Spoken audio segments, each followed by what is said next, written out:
Welcome back to another video.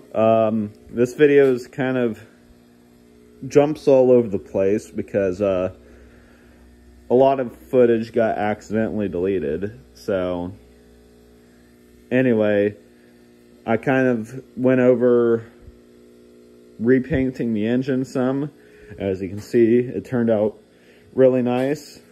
I also rebuilt the transmission. I didn't get as much footage as I'd like.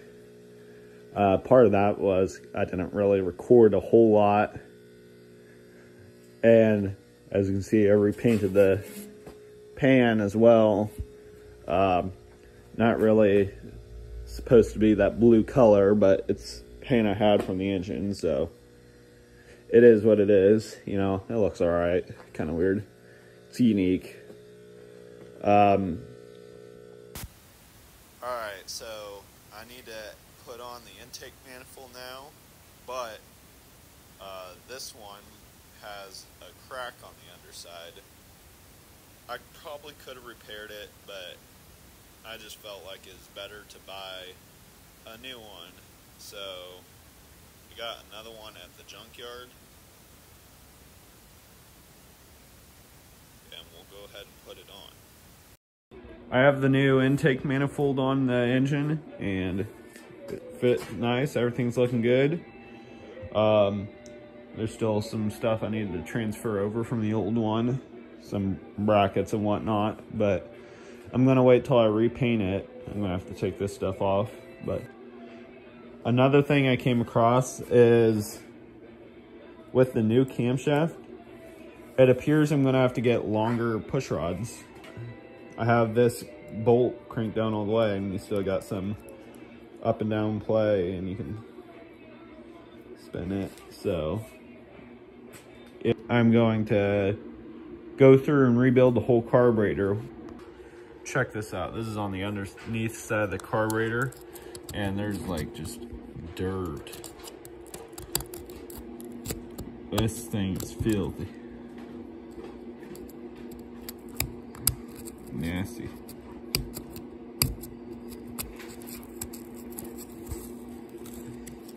Look at that. As you can see right here, there is a small hole on the bottom side of the EGR spacer. And so basically what that does is allows exhaust gas to heat up the intake manifold for like winter purposes. But since there's a hole here, I'm not sure what kind of exhaust or vacuum leak or whatever that could cause here. It could cause either vacuum issues or like exhaust leak. I'm not really sure, but I don't know if I can fix that or if I'll have to find a new one. I don't know. We'll see. All right, so it begins. Got some parts, some diagrams. I'm gonna start rebuilding this thing. Hopefully do it right. Got nasty buildup inside this power valve, I think that is. So, yuck. I put the new valve and new gasket in there, and look how much better it looks. All right, now to take the top of the carburetor off. I already undid the 6 screws that were holding it on there. I just need to undo this choke cable, which to do that, I gotta take all this crap out.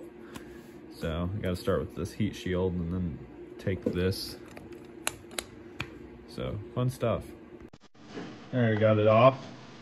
Let's see what we got here.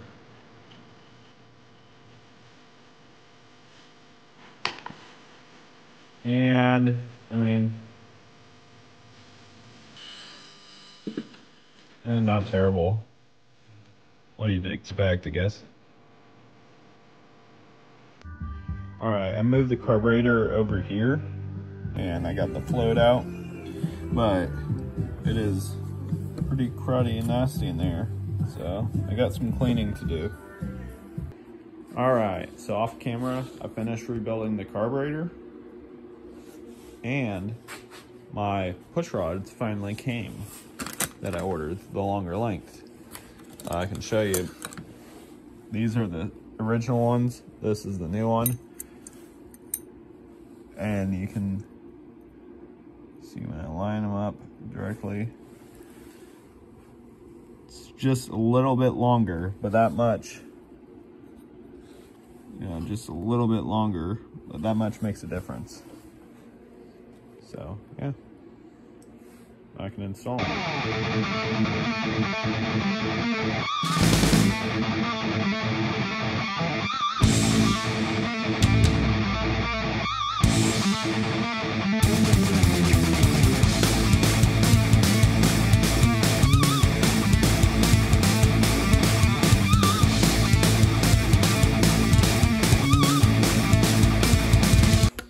I got valve covers on, the oil pan on, and they're all painted, and they turned out all right, pretty good.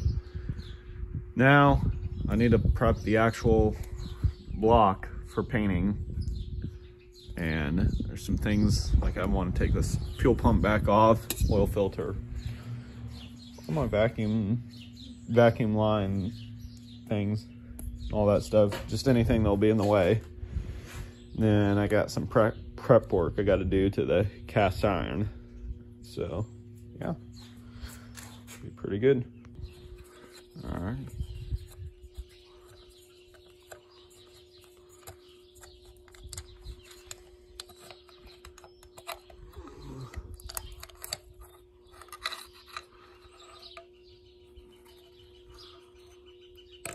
Alrighty, here we go. Alrighty, I'm laying on the primer now for the paint.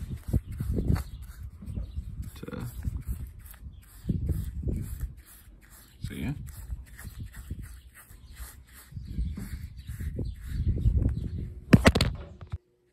Got the entire engine covered in primer now.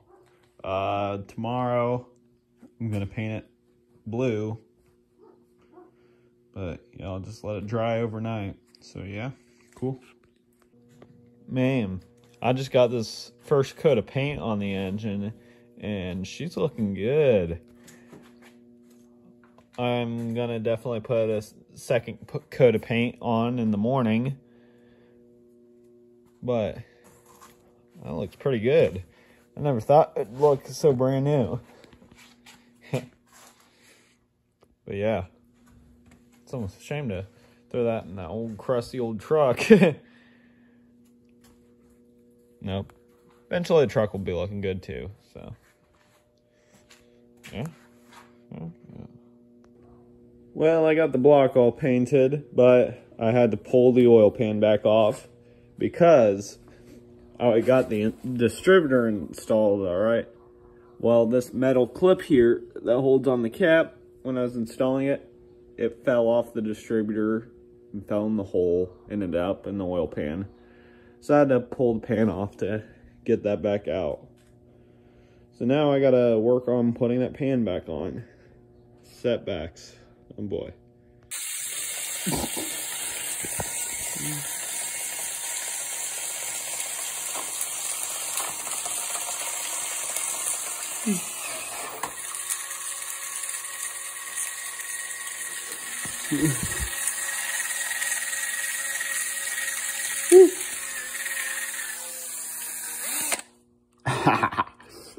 Alright guys, it's been a while.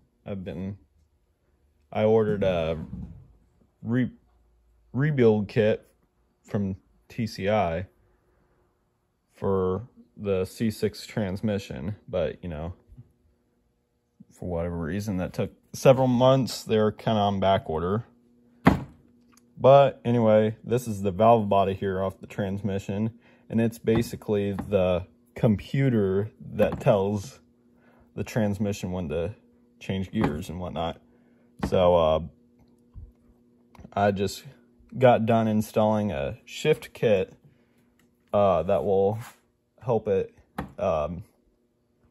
change gears a little faster and a little more aggressive, so my old farm truck can feel like a race car.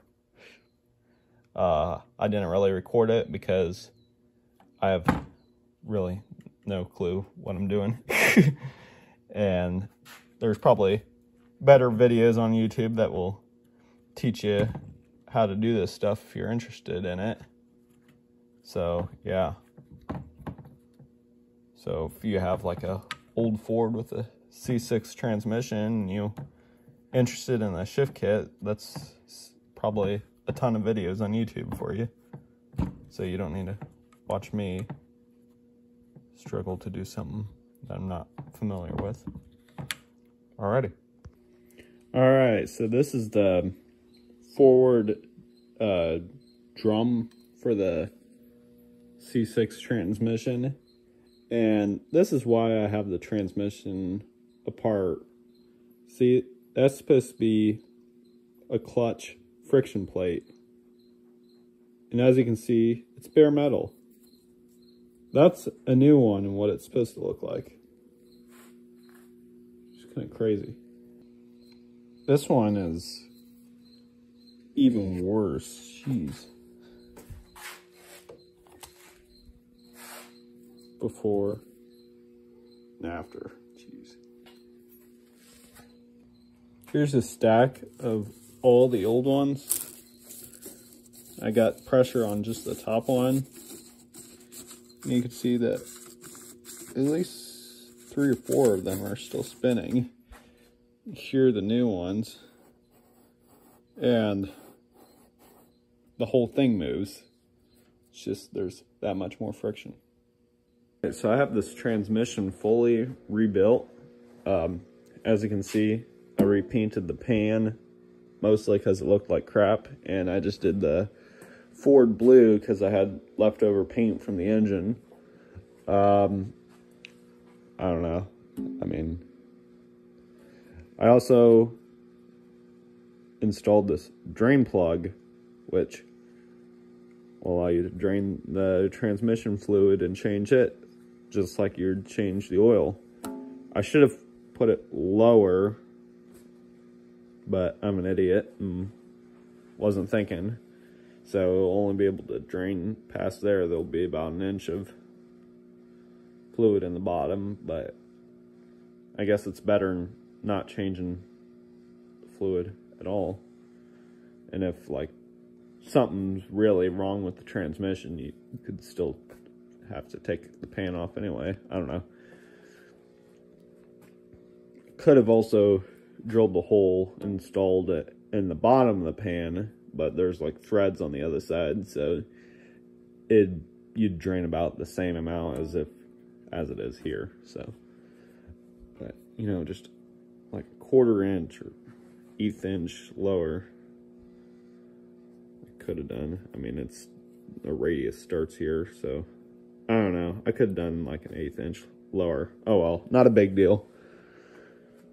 But yeah, need to clean the housing, which I should have done when I had it apart, but oh well. Sweet.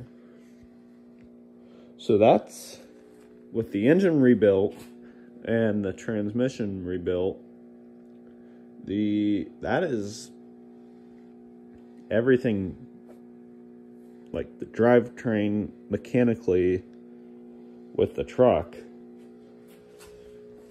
Take a look out here. Might cut this trip out here.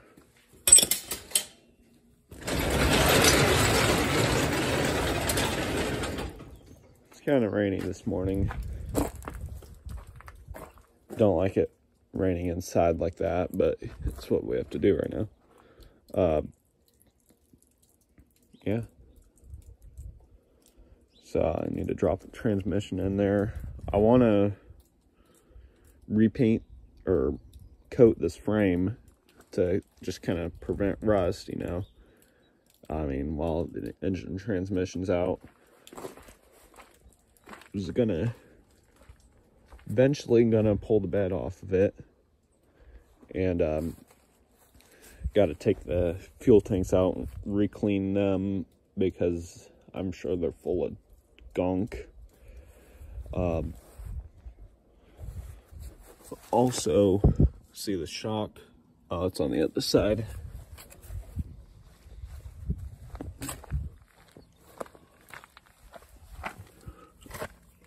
the shock.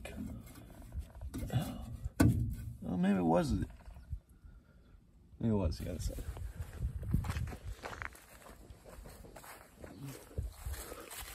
The shock, yeah, it was this side. The shock, as you can see, it's not attached. The mount on the frame rusted off, so need to drill that out, bolt a new mount. I found where you can buy them online, and well, it probably needs new shocks anyway, so all that suspension work will be easier to do with the bed off. Also, obviously the bed is toast. I don't know if we're gonna get a new bed or try to repair this one or put a flat bed on it. I don't know. And then I also need to route new exhaust because half of it rusted off and fell off. But I was thinking just pipes from the engine, maybe just turn it out, come out before the wheel. That way I don't have to fabricate something to go over the axle. Yeah, got our lovely comp cam sticker on there. It's crooked, needs, oh well. Yeah, I mean, slowly but surely getting there. Thank you guys for watching this video. If you sat through it and you enjoyed it, please make sure to hit the like button. Don't forget to subscribe to the channel so you don't miss out on more of the truck rebuild videos. Peace out.